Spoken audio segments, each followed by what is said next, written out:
All right, welcome back. We're now up to lesson 9-4 in Algebra 1, Volume 2. This will be transformations of quadratic graphs. And the thing now we're going to be looking at is if the quadratic function is in this form, y equals a times x minus h squared plus k, this is called vertex form. How do we graph a function in vertex form? So there's a couple things I just want to make sure I point out. I'm going to put a couple notes at the top of the paper because there's not a lot of room for some of this. But the first thing I'm going to put up here is the vertex is going to be the h and the k. So if you look at this form where you see the h, and it's always going to say x minus h. If it says x plus h, that means h is negative. So if it's got the minus, then the h stays positive. So that's a little bit weird.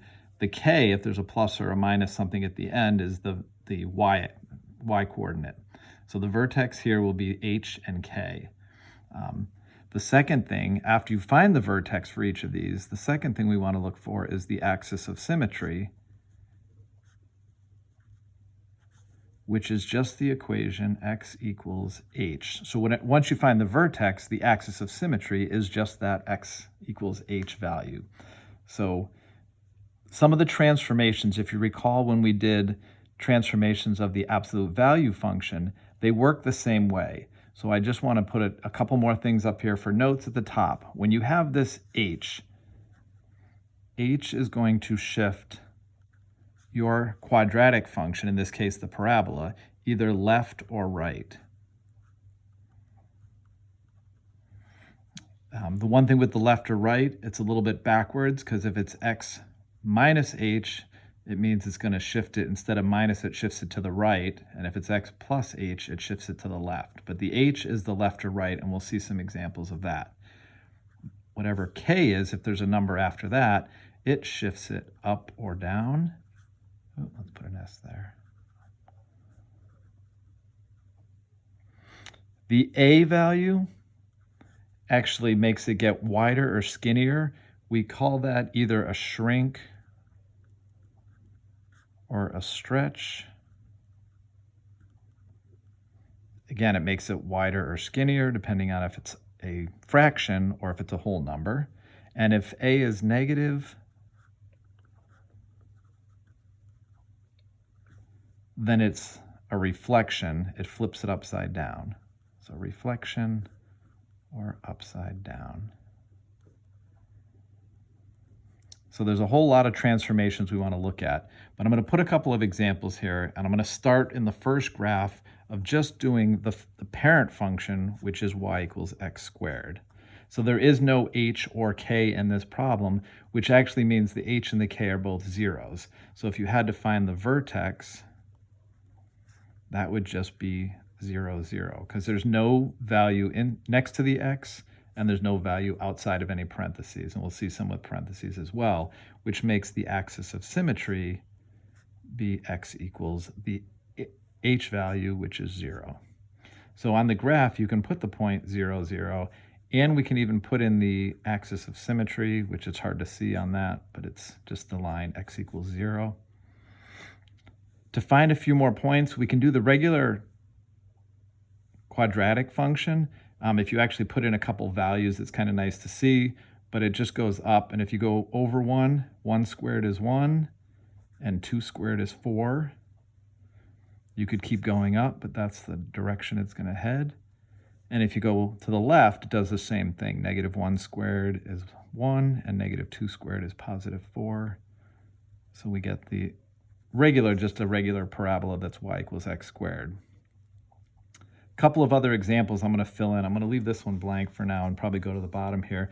If we had something in parentheses where it was x plus 3 squared, and I'm not going to put a number after it, we'll leave that for after, but if there's x plus 3 squared, that means your x value, or your h value in this case, the h will be negative 3 because it's always x minus a value.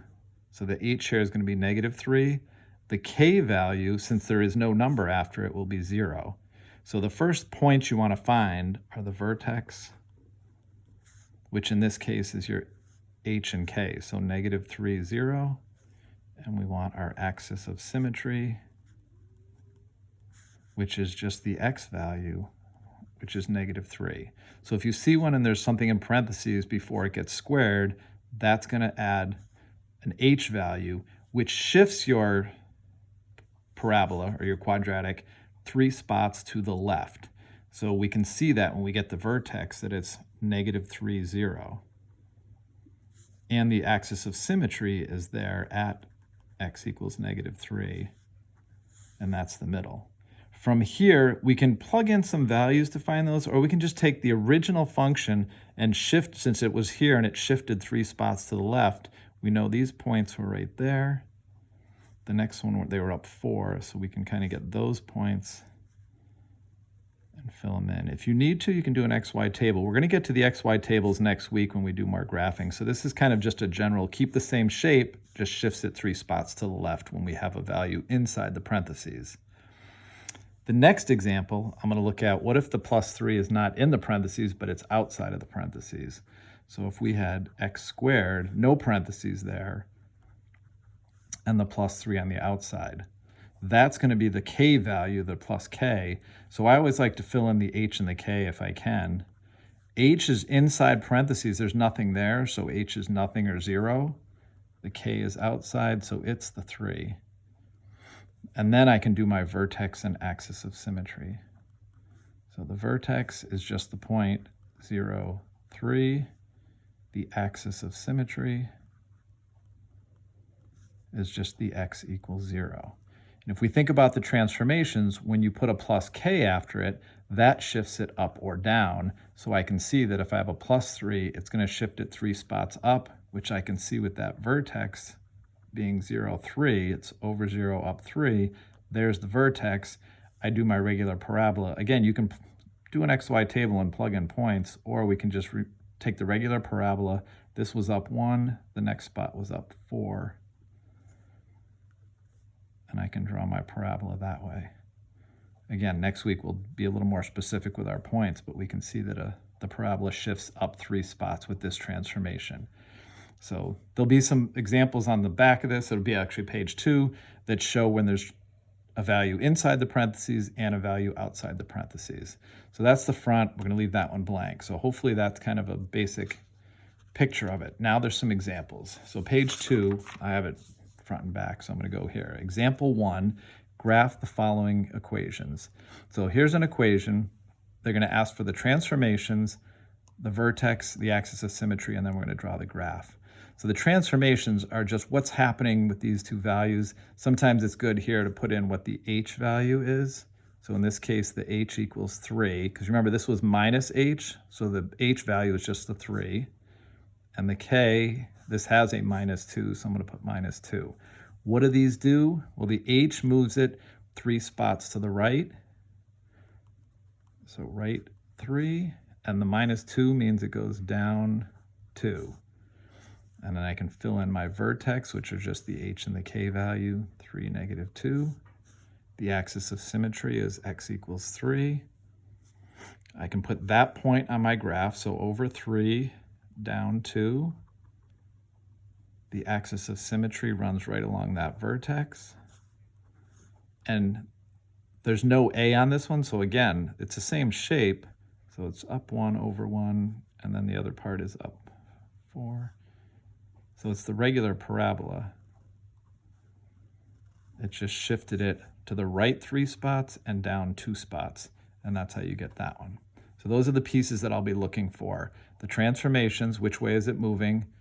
The vertex, which is your h and your k, and the axis of symmetry.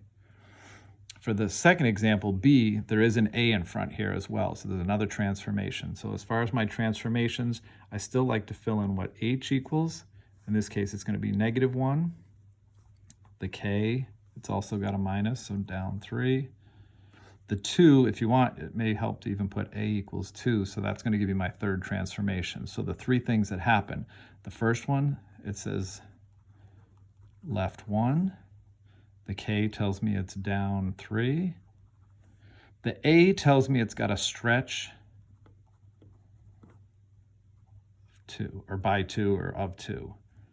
So those are the 3 different things that's happening. The vertex is just my h and my k, so I can put the point -1, 3. The axis of symmetry is just the first value, the x value. So I'm going to go -1. Oops, I forgot the minus sign there. So left 1, down 3. Now the 2 here is going to change things slightly. So instead of it, let's put in the axis of symmetry as well.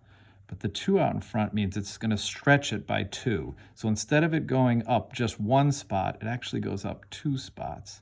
We can check that, like I said, when we get into the XY table part of it next week, we'll see the points being a little bit more clear. The next point, instead of going up 4, I'm actually going to go up twice as much, but from here, so I go up 8, which puts me up to here and here. These points aren't going to be as important for this lesson. Like I said, next week we'll get a little more detailed, but as long as you get the start of this and realize that it's going to be skinnier than the regular parabola. If you compare it, this one goes up twice as fast, so it's twice as skinny. All right. For example C, again, different points here. We can look at the values here. Your H is 1. The K, there is no plus or minus after it, so K is 0. But the A in this case has a -1 out in front. So I do want to point that out. So the left, or the H value being a 1, since I have x minus 1, it moves it to the right 1 spot. The K is 0, so I don't have to go up or down. The A being -1 gives me the reflection. Sometimes people like to write flip upside down. But a reflection works. So my vertex, again, is the H and the K, 1, 0.